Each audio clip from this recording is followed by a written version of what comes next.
Assalamu alaikum, dear students. I hope you all are fine and okay, and you must have attempted your test very well. And I hope you score very well and get selected into medical colleges. I'll explain the English and logical portion of the test by marking the key and telling you the reason why a particular option is correct. My medium of communication will be English and Urdu for better understanding. The first statement is punctuate the given sentence correctly. The teacher asked, did you complete your homework? तो इसका correct answer क्या होगा? इसका correct answer होगा option B. The teacher ask के बाद comma आएगा, फिर जो रिपोर्टेड स्पीच है उससे पहले हम इन्वर्टेड कॉमास लगाएंगे और उसके एंड में भी इन्वर्टेड कॉमास लगाएंगे, और जो क्वेश्चन मार्क होगा वो इन्वर्टेड कॉमास के अंदर आएगा, और जो first letter of the first word in inverted commas होगा वो कैपिटल लेटर से स्टार्ट होगा। तो इसलिए जो बी ऑप्शन है, did you complete your homework, वो करेक्ट है। ए इसलिए गलत है क्योंकि उसमें इन्वर्टेड कॉमास नहीं है। सी इसलिए गलत है क्योंकि इन्वर्टेड कॉमास में डिड जो है वो स्मॉल लेटर से स्टार्ट हुआ है और लास्ट में क्वेश्चन मार्क भी नहीं लिखा गया। और डी भी इसलिए गलत है क्योंकि क्वेश्चन है तो क्वेश्चन मार्क भी नहीं है और इन्वर्टेड कॉमास में भी आंसर नहीं दिया गया। 178 में जो करेक्ट आंसर है वो है A, let's meet at Sara's house after school, क्योंकि ये करेक्टली पंक्चुएट हुआ है। बी जो है वो गलत है क्योंकि उसमें सारा का जो सारा के बाद एपोस्ट्रोफी एस नहीं लिखा, एस एपोस्ट्रोफी लिखा है, जो कि गलत है। इसी तरह सी इसलिए गलत है क्योंकि लेट्स जो है वो कॉन्ट्रैक्शन है लेट अस का, तो लेट और एस के बीच में एपोस्ट्रोफी आनी चाहिए, जो कि यहाँ पर नहीं दी गई है। और डी इसलिए गलत है क्योंकि लेट्स मीट के बाद कॉमा लिखा है, which is absolutely unnecessary here, right. 179. Do you usually take a bus blank the market? The correct preposition is to, क्योंकि to जो है वो destination show करता है, ठीक है। 180. He has been working blank this project for 2 weeks. So अगर हम किसी एक्टिविटी की बात कर रहे हैं जिस पे हम काम कर रहे हो, so we use on for that. So working on this project. 181. Identify the sentence that contains as an error in word order, style और vocabulary. तो अगर आप देख ले ऑप्शन जो बी है उसमें है she enjoys reading, writing and to paint। यही MCQ हमने आपको MDCAT के जो हमारे प्रैक्टिस टेस्ट थे उसमें भी दिया था। अगर आप लोगों ने हमारे संडे टेस्ट लिए हों तो उसमें बिल्कुल एग्जैक्ट यही वर्ड्स थे कि she enjoys reading, writing and to paint. अब ये गलत इसलिए है क्योंकि इसमें पैरेललिज्म नहीं है, इसमें इक्वालिटी नहीं है, बैलेंस नहीं है। रीडिंग जेरेंड है, राइटिंग जेरेंड है और टू पेंट जो है वो इन्फिनेटिव है। तो ये तीनों एक साथ या तो तीनों जेरेंड होने चाहिए या तीनों इन्फिनेटिव्स होने चाहिए, तो इसलिए ये गलत है, ठीक है। 182. Identify the error in this sentence. The chef quickly prepared delicious and it served a meal. अगर हम देखें तो इसमें जो एरर टाइप है वो वर्ड ऑर्डर का है। क्यों? क्योंकि करेक्ट सेंटेंस होना चाहिए था the chef quickly prepared a delicious meal and serve it. तो इसमें जो वर्ड ऑर्डर है वो बहुत ज़्यादा डिस्टर्ब्ड है, that's why error, the type of error is word order, right? 183. Order is the law of civilization as chaos is the law of the dish.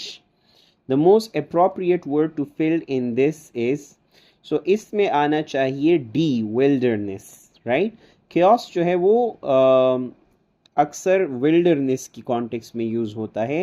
एक wilderness एक ऐसी जगह जहाँ पर ऑर्डर ना हो, जहाँ पर सिविलाइजेशन ना हो, जहाँ पर डिसेंसी ना हो, तो वहाँ पर chaos होता है। So D is the right answer. 184. Blueprint is to architect as algorithm is to dash. तो करेक्ट आंसर इसमें आना चाहिए प्रोग्रामर। एल्गोरिथम जो है वो एक की है जिसको प्रोग्रामर्स यूज़ करते हैं, जैसे ब्लूप्रिंट को आर्किटेक्ट्स यूज़ करते हैं, सही है। 185 में आपको पैराग्राफ दिया गया है और उसके बेस पर आप लोगों ने उससे एक स्टेटमेंट इन्फर करना है। सो पैराग्राफ जो है वो आप खुद रीड कर ले। अब इससे हमें देखिए कि पैराग्राफ से हम क्या अखज़ कर सकते हैं, A B C D. So the correct answer है busy schedules and lack of motivation are barriers to regular exercise. अगर आप पैसेज को देखें तो इसमें लिखा है despite these benefits many people find it challenging to maintain a consistent exercise routine due to busy schedules and a lack of motivation, right? अब 186 में है which of the following words is a synonym of meticulous? meticulous कहते हैं बहुत ज़्यादा careful बंदे को, जो कि बहुत ज़्यादा एहतियात से काम करता है, बहुत ज़्यादा एक्यूरेसी से काम करता है, तो इसका सिनोनिम होगा precise. A person who sells goods and services is a dish. वो पर्सन जो सर्विसेज देता है या चीज़ें बेचता है उसको वेंडर कहा जाता है, ठीक है। 188, अच्छा आपको कुछ स्टेटमेंट दी है। The detective noticed a subtle change in the suspects tone when he asked about her whereabouts on the night of the crime, which hinted at something more significant. What does subtle most likely mean? subtle का क्या मतलब है, ठीक है। Dramatic change तो नहीं हो सकता, नोटेबल ऑब्वियस भी नहीं आ सकता, तो स्लाइट चेंज। देखिए मैंने आपको इंडिकेट की क्लासेस में भी हमने आपको बताया था कि वोकैबुलरी में आप क्या क्या करें कि 2 या 3 वर्ड्स को देखें कि अगर वो सिमिलर है तो ऑब्वियसली वो 2 तो हम सेलेक्ट नहीं कर सकते। जिस तरह अब ऑब्वियस और नोटेबल ये दोनों सेम है, ड्रामेटिक भी इसके साथ आता है, ठीक है। तो तीनों हम नहीं ले सकते, तो इसलिए हम फोर्थ ऑप्शन स्लाइट लेंगे जो कि करेक्ट भी है।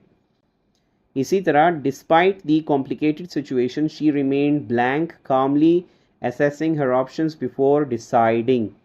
सो 189 में जो करेक्ट आंसर है वो है कंपोज्ड, ठीक है।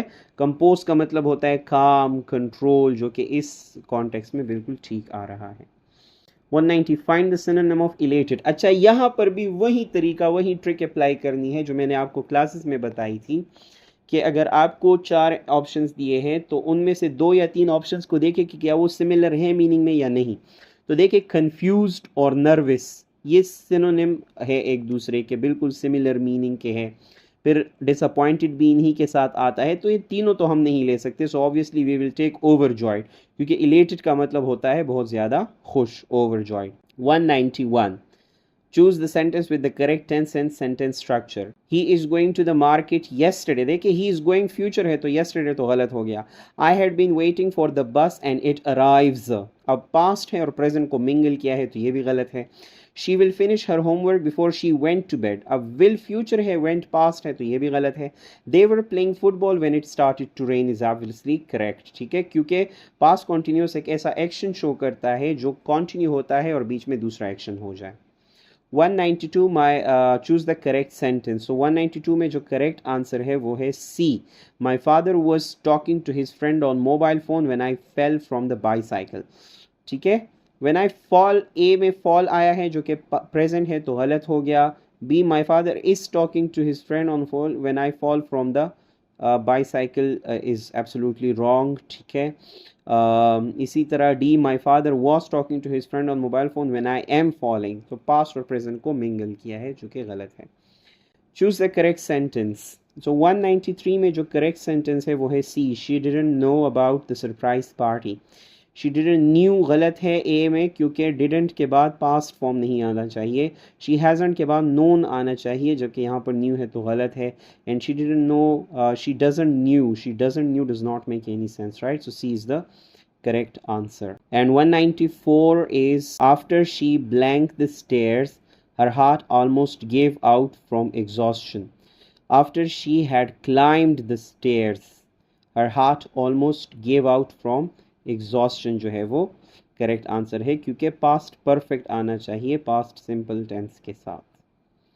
अब आ जाए logical reasoning पे। A store offers a 10% discount on all items. After applying the discount, the price of an item is rupees 450. What was the original price of the item? अच्छा, I don't know कि MDCAT वालों से ये गलती हुई है या क्या वजह है कि इन्होंने ये MCQ जो कि प्योर मैथमेटिक्स का है इसको लॉजिकल रीजनिंग में दे दिया है, जबकि लॉजिकल रीजनिंग में इस तरह के MCQs नहीं आते या लॉजिक का इससे बिल्कुल भी ताल्लुक़ नहीं है। ये प्योर मैथमेटिक्स कैलकुलेशन का सवाल है, तो कैलकुलेशन बेस्ड क्वेश्चंस का लॉजिकल रीजनिंग के साथ क्या लेना देना। This question must be challenged कि ये क्यों लॉजिकल रीजनिंग में दिया गया है। लेकिन फिर भी अगर आप इसको मैथमेटिक्स से करेंगे तो अगर 10% डिस्काउंट हम इस पर डालते हैं और 450 प्राइस आ जाती है तो ओरिजिनल प्राइस जो है वो 500 होगी। ठीक है, 196 जो है इसमें आपको ये स्टेटमेंट दिया है how far I am from the house. ठीक है, सो आंसर होगा 2 मीटर। जब हम 10 मीटर ईस्ट वॉक करते हैं और फिर नॉर्थ करते हैं और फिर 12 मीटर वेस्ट करते हैं, चूँकि 2 मीटर ज़्यादा है इनिशियल 10 मीटर ईस्ट से। ठीक है, सो फिर पूरा डिस्टेंस जो हमारे घर से होगा वो 2 मीटर वेस्ट का हो जाएगा। ठीक है, so 2 metre is the right answer. 197 बहुत ज़्यादा इजी है कि if A is greater than B, अगर ए बी से ग्रेटर है और बी सी से ग्रेटर है और डी ए से ग्रेटर है, सो आंसर क्या होगा कि B is less than D. जो सी है हमारे पास वो करेक्ट आंसर होगा, क्योंकि डी जो है वो ए से ग्रेट है और ए जो है वो बी से ग्रेट है, तो इसी तरह डी जो है वो बी से भी ग्रेट ही होगा। ठीक है, 198 मिसिंग टर्म। देखिए 15 के बाद 14 आया तो 1 माइनस हुआ, 14 के बाद 12 आया तो 2 माइनस हुए, 12 के बाद 9 आया तो 3 माइनस हुए। तो ऑब्वियसली अब 9 के बाद हम 4 माइनस करेंगे तो हमारे पास 5 आंसर आ जाएगा। ठीक है, 199 all omnivores are herbivores, no herbivores are carnivores, some carnivores are humans, which of the following conclusions are true। ठीक है, तो देखिए अगर हम पहला देख ले some humans are carnivores, true है क्योंकि ये लिखा गया है। सही है, some carnivores are humans, some humans are carnivores.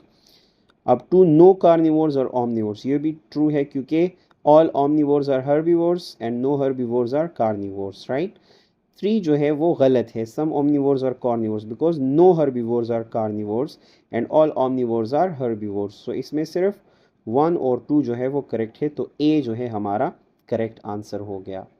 अच्छा, 200 जो है वो है read the following statement and identify the best cause and effect relation. Statement 1, सारा's productivity at work has significantly decreased over the past month। सारा की जो काम में प्रोडक्टिविटी है वो डिक्रीज हो चुकी है। Sarah has been experiencing frequent interruptions due to ongoing construction work near her office। बहुत ज़्यादा इंटरप्शन वो फेस कर रही है क्योंकि ऑनगोइंग कंस्ट्रक्शन की वजह से, जो बाहर कंस्ट्रक्शन हो रही है उसके घर ऑफिस के बाहर, उस वजह से। Which of the following best describe the cause and effect relation? Sarah's decreased productivity is causing the construction work? No.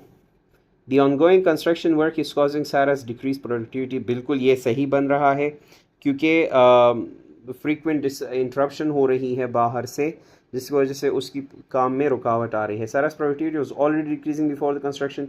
ये इंफॉर्मेशन तो हमें दिया ही नहीं है। And the construction work is unrelated to Sarah's productivity।